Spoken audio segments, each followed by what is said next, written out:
So for the last section, we'll quickly fly through some question and answers. So some of these were emailed to me prior to the session. A couple have popped up in the drop-down box, and some of them are ones that we get every single session. So can reptiles go into brumation early? Yes. Do all reptiles brumate? No. So as we've discussed, it can be per individual and it can even change year to year. You might have some that will brumate one year and not the next. So no, they're not all the same. Do different reptiles have different lengths of brumation? Yes. So as we've discussed, yes, they can indeed. What do I set the life cycle to? So essentially, it can be any time that sort of mimics the winter daylight hours in your area of wherever you are. So we know that in winter, the sunrise is delayed, the sun comes out later, we don't hit our peak temperatures till later, and sunset is earlier. Now, with the example that we're going to, that we provided, so it shows a 6-hour cycle and we keep our basking light on. Now, can we change the time of the lights to suit your schedule? Yes, absolutely you can. We've got owners that do set up their lighting to suit their own schedule. That's fine as long as it's consistent. Can I feed my reptile? No, don't feed them. Can I handle my reptile during brumation? No, it's best not to overly handle them. Just leave them be. So same as us, we don't like to be annoyed when we're sleeping. It is a good idea to keep track of their weight. So if you did want to weigh them, every 3 weeks or every 2 weeks or every month or something, it is a good idea. Should my reptile drink water in brumation? Yes, if they're awake, encourage them to drink. My reptile won't sleep in his hide. Is this normal? Yes, so they do sleep wherever they feel safe, as we've mentioned. So as long as they're safe, doesn't matter. Now, my reptile's eyes are still open. Is that normal? Yes, so as we discussed, they don't necessarily sleep the entire time. Bearded dragons are very, very visual animals. You'll see when they're in their enclosure, they do like to have a bit of a look around. Some of them can be quite social. So even during brumation periods, yes, some of them just lay in their hide and they have their eyes open and they might be looking around. That's fine. If the eyes are moving and they're responsive, then that's fine. Other species, we get a lot of inquiries from snake owners because they don't have eyelids. So that can become a bit interesting, but that session is completely separate to this one. Now, my reptile still comes out to bask. Is that normal? Yes. So as mentioned, they definitely still can bask. My reptile has just woken up. Can I feed it? No, don't rush in to feed them immediately.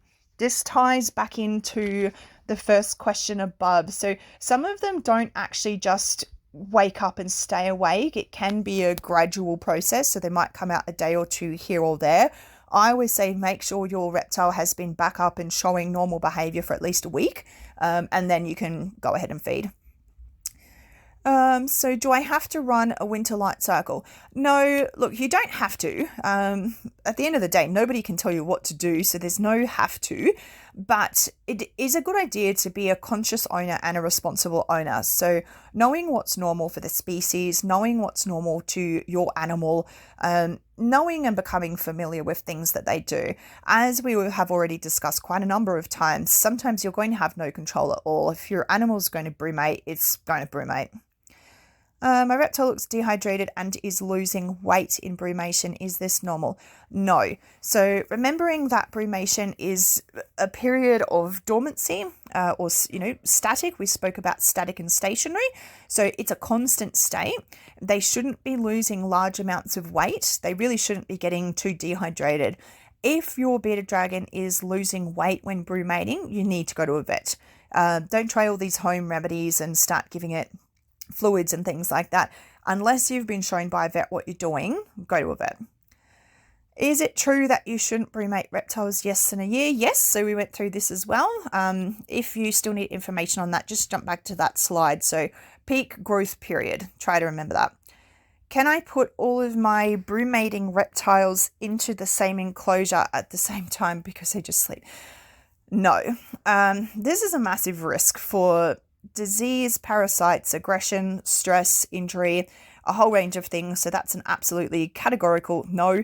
Bearded dragons are a solo species. They should all have their own enclosure. Putting them all into one enclosure, no. Very bad idea. My bearded dragon has gone a funny colour. Is this normal? Yes. So as we discussed, bearded dragons are one of the species that visually look like they're in brumation. So there are others that you can't really tell they're in brumation, but bearded dragons, I find they do have a bit of a different pallor to them. So they do look quite different sometimes. If you do find that your bearded dragon is waking up or is asleep blackbearding, this may actually be an indication of pain. So just keep an eye on that, and again, head to the vet. My bearded dragon looks dead. How do I know if it's alive? This is one of the most common questions we get from our clients, particularly ones that are new to brumation. So it is very common. Sometimes they do look dead, for lack of a better word. They do go a funny colour. They don't eat. They don't move. So it's still advised to check on them. So don't go grabbing them out of the enclosure and bothering them too much. If you are able to see the torso or the body, you can actually see them breathing. So around the lateral side, so where their ribs are, or the spiky bit sort of meets the smooth bit on the side, you can see them breathing. If you can't, you may decide that you just might put your hand or your finger inside the enclosure, just gently stroke along the jaw line, sort of underneath the jaw, and just see if they open one eye and look disgruntled at you. If you're getting no response at all from touching, making noise, open the enclosure door, picking them up, and they're floppy, you probably have a problem. Now, I feel guilty or worried for not feeding them for so long. Can I just feed a little bit? No. It's really best not to feed brumating animals. Most of the time, they're not hungry. They don't want food. They're not going to try to get food. I've seen owners that do still put food bowls in under the thought process of, oh, if they're hungry, they'll eat it. No, just leave it. They're more likely to become constipated and get sick and things like that by feeding them. How do I know when my animal has finished brumation? So this can be tricky for new keepers. As we've mentioned, new keepers tend to struggle with this more so than any other group. So again, knowing the behavior, knowing what is normal for your animal. When the animal begins to rise and is moving around again, you'll see that they're waking back up earlier. They're heading back to bask earlier. They might be spending a bit longer time basking. They will move back to the biphasic basking. So they'll come out in the morning, they'll come out in the afternoon, and things will start coming back normal.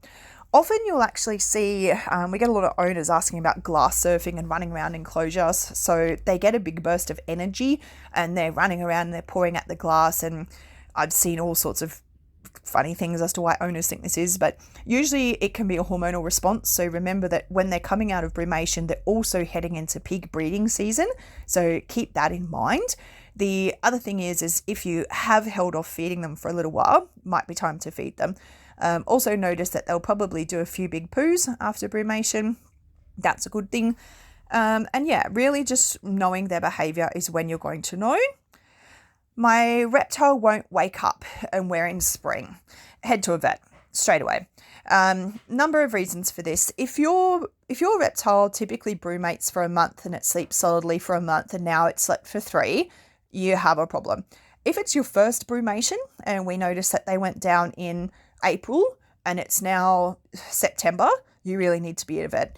By the August sort of time frame, and sometimes even as early as July, it sort of depends where you are, the reptiles really should be awake by then. So if they're still sleeping through to spring and you've run a normal light cycle, get to a vet.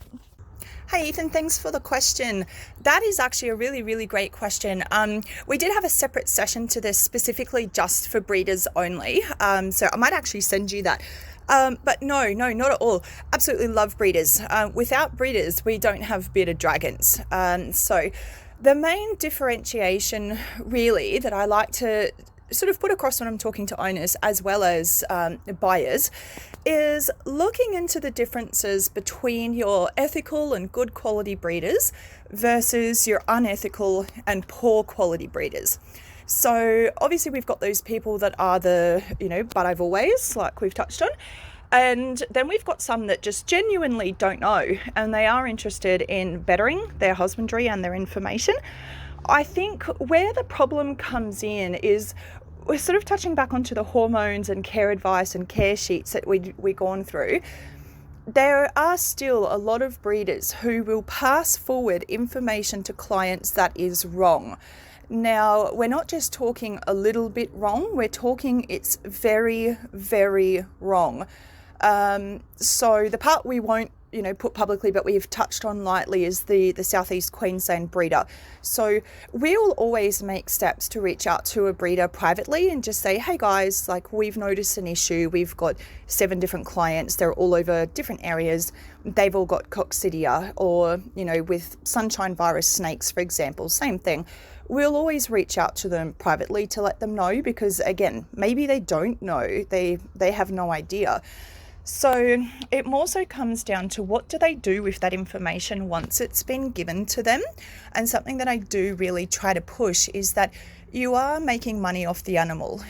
So if you're not looking after them and you're not getting vet checks and things like that, that is poor ethical breeding. But on the flip side of that, remembering that I go into hundreds and hundreds of people's homes every single year, and I'm working directly with the owner and with the animal, I can't tell you the devastation that some people go through with their sick animals. And this is from children to teens to adults. I've sat with adults who may be going through a really difficult time in life, and collections of theirs are having to be euthanized.